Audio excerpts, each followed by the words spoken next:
Hello everyone, welcome back to my channel. In today's video we are finishing off our back to school or teacher appreciation cards and stationery sets, gifts, however you want to call it. Today's box, I had to kind of come up with my own measurements. I wasn't able to find anything online that I liked or that worked, and so I had to kind of figure it out on my own, and this is what I came up with. So this is just a very simple box. I wanted something that had a lid on the top. I wanted it to have a very nice finished edge on the top, and I wanted to be able to use 12 by 12 paper for it. So this is as big as I could get it to maximize the space I had. So this box, when finished, is 1 inch deep. It is 4.5 inches wide, and it is 5 3/4 inches. Yeah, 5 3/4 inches tall. So the lid just slips on top, and if you'll notice, the envelopes that I have stick up just probably less than 1/4 of an inch, between 1/8 and 1/4 of an inch above the top of the box there. But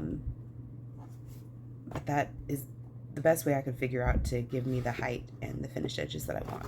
The lid just slips right over the top and slips right on, and doesn't slide off. Obviously, if I tip it over, I can get everything to come out, but it slips on nicely, and it is about 2.5 inches deep from top to bottom. And I thought that was a nice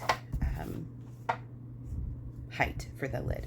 So let's get into making it. So like I said, this fits A2 size cards. So these are all 4 1/4 by 5.5 inches when folded. And I just adhered some pattern paper. This is all pattern paper from Paper Studio, so from Hobby Lobby, and I just put that onto an A2 size card. You could decorate those however you want, but remember your box is only about 1 inch deep, so be mindful of that. Plus you want to include envelopes in there, or at least I like to, so you could probably get 2 or 3 fairly heavily embellished cards, or I'm putting in 8 cards and 8 envelopes that are fairly one layer. You could put sentiments on here. I'm choosing not to. I feel like that makes them even more versatile. If they wanted to, they could obviously write some sort of greeting or sentiment on the front, but I'm leaving them blank as they are and letting the pattern paper do the talking. So that's cards and envelopes. My envelopes are also from Paper Studio, and that's that. So let's get into actually making the card. Let's start with the lid first. The lid measures 12, no, that's not the lid. That's not the lid, folks. The lid measures 6 by 9.5. And we have to do some, they're not hard, but you have to be mindful. In order to get this lid to fit on nicely and not bow the box, you have to do one thing, and it's not hard. And one of the things you can do is create like a little shim, but I'm just gonna eyeball it. So on all 4 sides of this, you are going to score it at 2.5, but you want to shift your cardstock just a hair away from the edge. So this is my paper. I'm going to try to scoot this up so you can see. This is my paper up in the corner, and I'm going to shift it just a little bit. Do you see that? Like, boom, just a touch, like less than 1/16 of an inch. What you can do is use some cardstock, stick that in the corner, and butt your paper against that. I am all fingers and thumbs, and so I just eyeball it. So instead of having it butted up right in the corner, you're going to just shift it just a touch, and that is going to give you a nicer finish on your box. So again, I'm going to scoot that into the corner, then I'm going to shift it away from the corner ever so slightly and score it 2.5. And I'm going to do that very same thing on all 4 sides. So on the prototype box I made, I noticed that my corners were kind of buckling. It was buckling the middle of my box, and I didn't like that. And I remembered this little trick, and that took care of it. So on all 4 corners, on all 4 sides, you're scoring it at 2.5, and you're just shifting your paper ever so slightly away from the edge. You can always use a cardstock shim in order to give you that consistent edge if you don't feel comfortable eyeballing it. Okay, so that is the lid. 6.5 by 9, or 6 by 9.5, square it at 2.5 on all 4 sides, shifting it away from the corner just a little bit. Now for the box itself, this measures 12 by 7.25, and you don't have to do anything fancy to this, but on the long side, so on the 12-inch side, we're going to score it at 1. We're going to score it at 5.5, at 6.5, and at 11. Then we're going to flip it to the short side, and on one side we're going to score it at 1/2. Then we're going to rotate it to the opposite 7.25-inch side, and we're going to score it at 1. This becomes the bottom of our box. This becomes our top. Okay, so I chose to do the base of my box in a solid color, and I chose to do my lid in a pattern. You could flip that. Just be conscious of, this is your top, this is your bottom. The 1-inch section is the bottom of your box. The 1/2-inch section is the top. You could do both out of pattern paper if you wanted to. You could do them both out of solid, or you could even mat this part here or match your lid. There's definitely options. This is just the way that I chose to do it because I thought it looked the nicest. So we are done with our scoreboard. We can get that out of the way.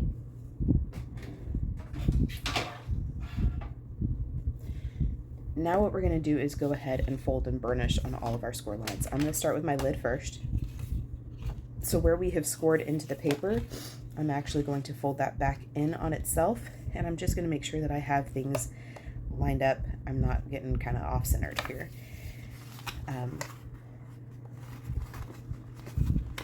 We are going to have to do one more thing to this lid in order to get it to close nicely, but it's not hard. You can eyeball it, and that's what I usually do. However, this time I am going to use my paper trimmer, but we'll get to that in just a minute. Let's go ahead and fold and burnish our lid as well, or excuse me, our box base. And then we'll get into kind of some of the cutting and trimming that we need to do.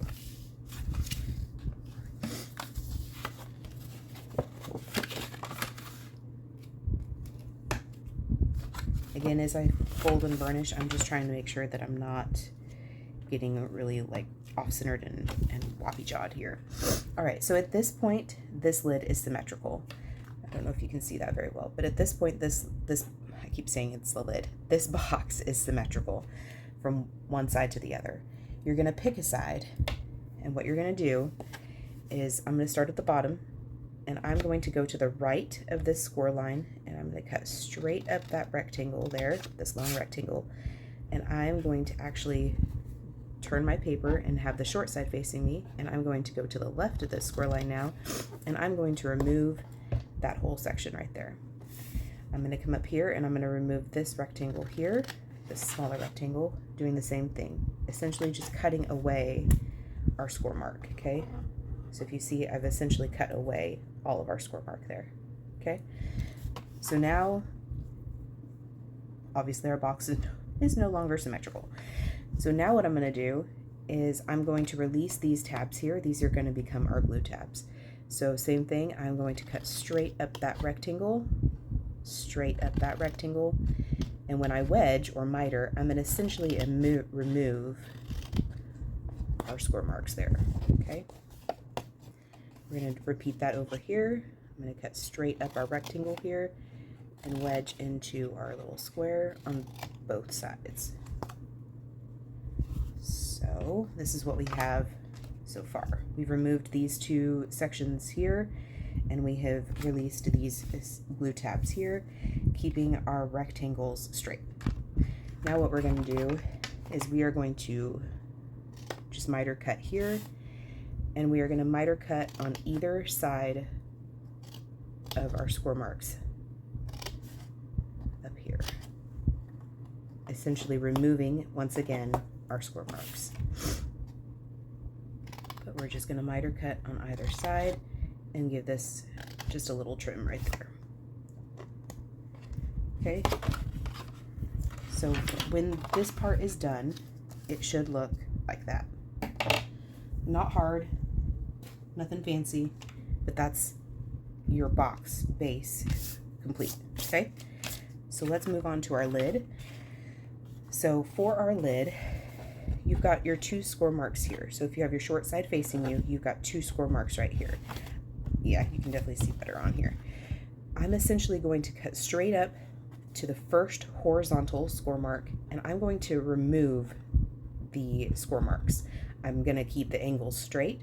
There's going to be no angle. I'm going to keep the line straight, and I'm essentially just going to cut out that score mark. If you felt more comfortable doing this part on a paper trimmer, by all means, go for it. I'm just essentially going to remove that score mark as best I can. So that's what you're left with, is essentially just your 1/8 inch score mark, okay? And I'm just going to remove that on all sides. Stopping at that horizontal, trying to cut as straight as possible. Like I said, if you felt more comfortable doing this part on a trimmer, by all means go for it.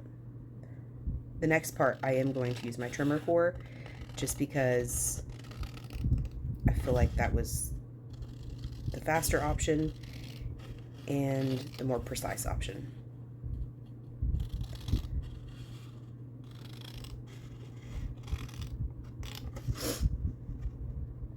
If you did not want your lid to go down as far, you definitely don't have to. I just liked how far this went down. Okay, so now what I'm going to do, these little flaps right here we need to keep, because those are what are going to cover our seams and give us this kind of finished edge here. So we want to keep those intact, okay? So what I'm going to do is I'm actually going to fold that little part out of the way.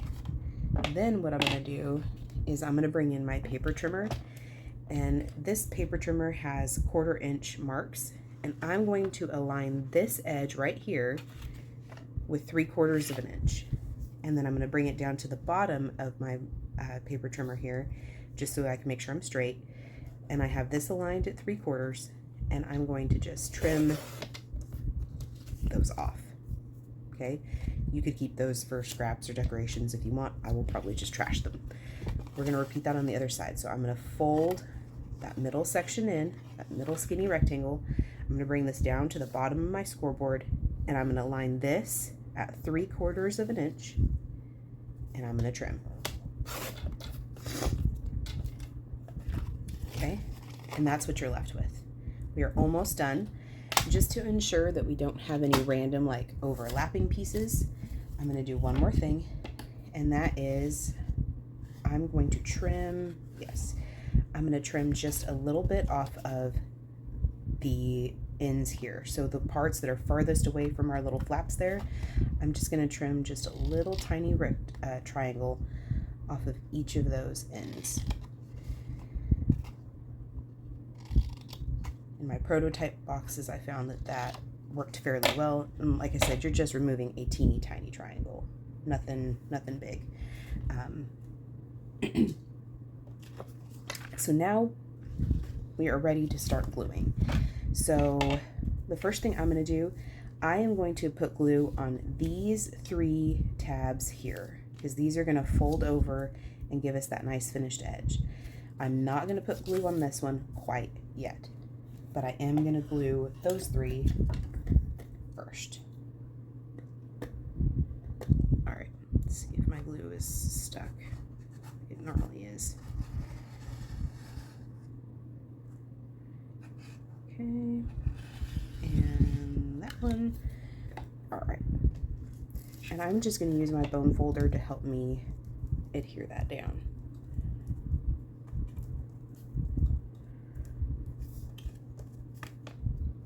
The reason why we wedge those is so we could have nice clearance on either side of our score mark. I'll show you that in just a second.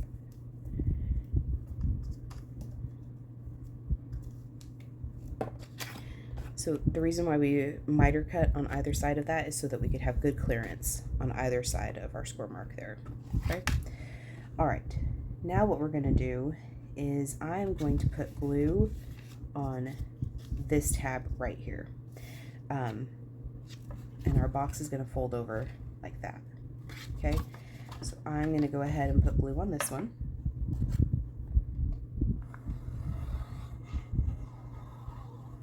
If you had a strong double-sided tape that you liked, you could absolutely use that. I find that I get better long-term adhesion if I use liquid glue, plus it is much more cost-effective, especially if you were making this for, like, my kids have like 15 teachers. It's bananas. There's only 2 kids and they have like 15 teachers. It's nuts. So I'm going to actually fold this over and press.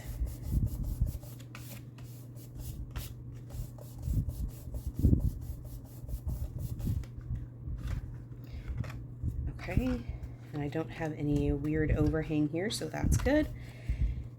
And now let's go ahead and put the bottom of our box together. So I'm going to fold in the 2 tabs. I'm going to put just a little bit of glue on those.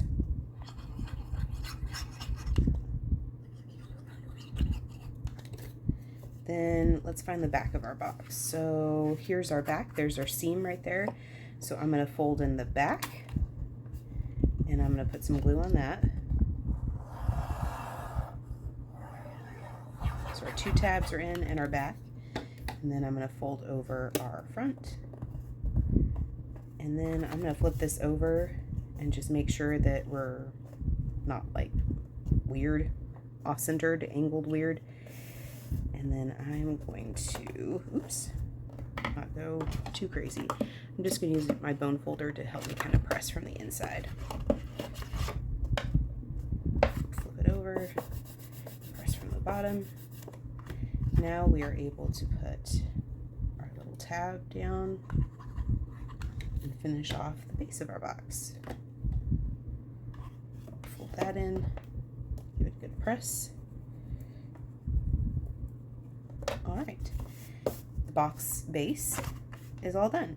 Like I said, if you wanted to mat this instead of using, you know, pattern paper for any parts of it, if you wanted to mat it, you absolutely could.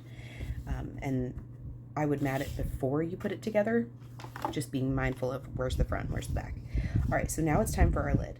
Our lid, I like to actually use the box to help me. So what I do is I actually put this onto my box. I'm going to fold in one side. I'm going to fold in the other side.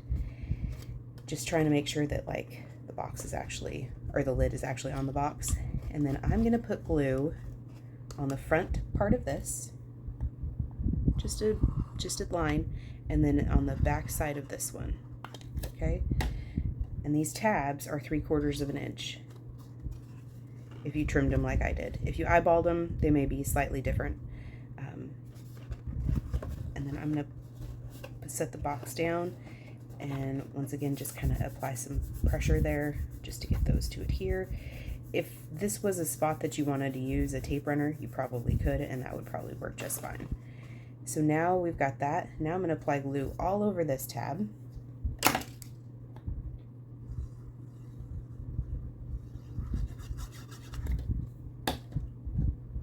And I'm just going to fold that down, trying to make sure it is somewhat centered. And I'm looking for some overhang, and I do have some, but I will trim that off in a little bit. So now I'm just going to use the table, and again make sure that the box lid is actually sitting on the box, and just kind of give that a press. All right, now we're going to repeat that on this side. Once again, I'm going to add glue to the front of this, to the back of this. Make sure the lid is on the box and that the edges are wrapping around. And we'll put glue on that tab.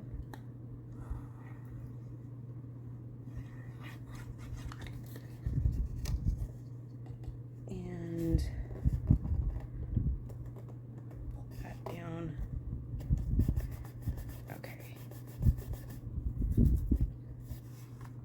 I've got just a tiny sliver of paper that is overhanging this edge right here. Just use my my scissors to kind of trim that away.